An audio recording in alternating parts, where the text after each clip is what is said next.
membangun masa depan melalui kepemimpinan yang berkualitas di Papua Selatan. Pengamatan terhadap potensi kepemimpinan di Papua Selatan telah menjadi fokus utama dalam diskusi politik terkini. Dalam konteks teori kepemimpinan, upaya identifikasi dan evaluasi kandidat yang memiliki atribut kepemimpinan yang diharapkan telah menjadi agenda utama para pengamat politik. Dalam hal ini, 3 putra Papua Selatan, yaitu Dr. Randus Romanus Mbaraka, MT, Profesor Dr. Apollo Savanpo, MT, dan Nikolaos Kondomo, SHMH, telah muncul sebagai kandidat yang patut dipertimbangkan. Melalui pendekatan fenomenologi, kita dapat mengamati bahwa masing-masing dari ketiga kandidat ini memiliki latar belakang dan rekam jejak yang menarik untuk diperhatikan. Romanus Mbaraka, dengan pengalaman sebagai birokrat dan kepala daerah, menawarkan stabilitas dan pemahaman yang mendalam akan dinamika politik lokal.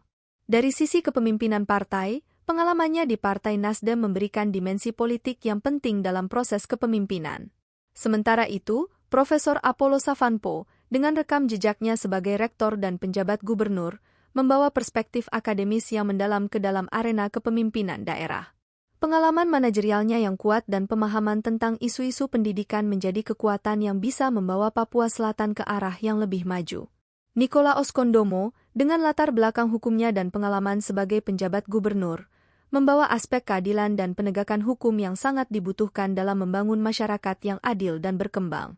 Namun, dalam memilih pemimpin, tidak cukup hanya melihat pengalaman dan kapasitas individu. Dari perspektif teori kepemimpinan transformasional, visi yang jelas dan nilai-nilai yang diusung oleh calon pemimpin juga sangat penting. Bagaimana mereka melihat masa depan Papua Selatan? Apa rencana konkret mereka dalam menghadapi tantangan lingkungan, sosial, dan ekonomi yang dihadapi provinsi ini? Ini adalah pertanyaan-pertanyaan kunci yang harus dijawab oleh setiap calon pemimpin. Selain itu, kita juga perlu memperhatikan dinamika politik lokal dan nasional yang memengaruhi proses pemilihan pemimpin. Dari sudut pandang teori pluralisme, bagaimana dukungan politik dari partai dan masyarakat akan memengaruhi jalannya proses pemilihan? Apakah calon pemimpin mampu berkolaborasi dengan berbagai pihak untuk mencapai tujuan bersama? Tentu, proses politik bukanlah hal yang mudah. Perdebatan, persaingan, dan dinamika yang kompleks seringkali menjadi bagian dari proses tersebut. Namun, sebagai warga yang peduli akan masa depan daerah kita memiliki tanggung jawab untuk terlibat secara aktif dalam proses ini. Dalam konteks teori partisipatif, memilih pemimpin yang tepat adalah langkah awal dalam membangun masa depan yang lebih baik untuk Papua Selatan.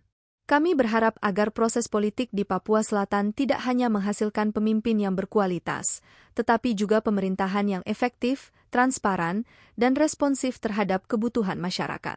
Itu bukan hanya tanggung jawab calon pemimpin, tetapi juga tanggung jawab kita semua sebagai warga yang peduli akan masa depan daerah kita. Dengan kerjasama dan kolaborasi yang kuat antara pemerintah, masyarakat, dan seluruh pemangku kepentingan, kita dapat membangun Papua Selatan yang lebih maju, adil, dan berkelanjutan.